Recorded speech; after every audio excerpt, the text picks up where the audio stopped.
This week for social studies, we're going to be talking about a holiday that is happening this week, and that holiday is St. Patrick's Day.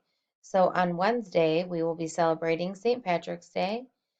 So before that, we are going to learn a little bit more about that holiday and why we celebrate it. So the title of our book is St. Patrick's Day by Krista Joy.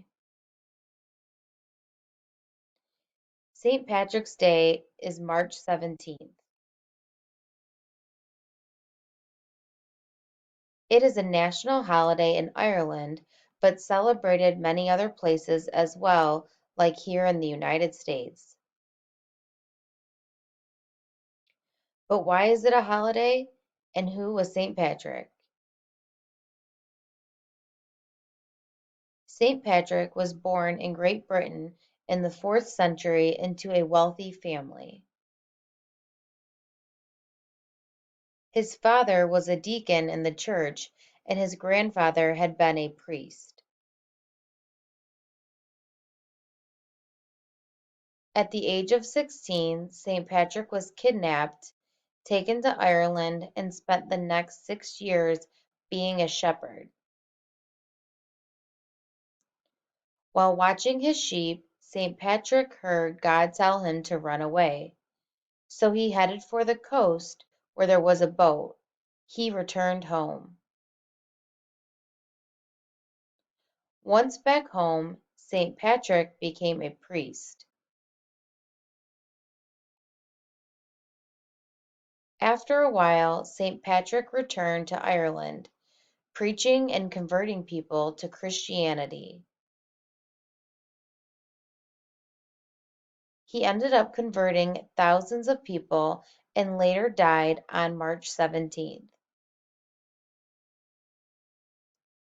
Although St. Patrick was never officially canonized by the Church, he is still recognized as the patron saint of Ireland.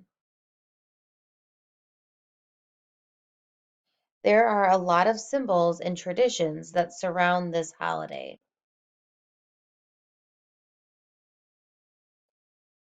Shamrocks were used by St. Patrick when teaching people about the Holy Trinity.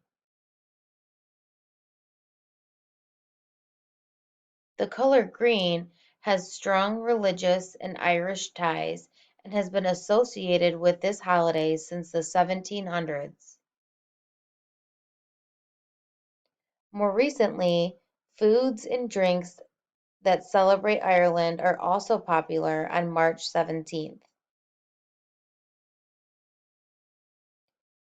Corned beef and cabbage is a favorite as well as Irish stew and shepherd's pie.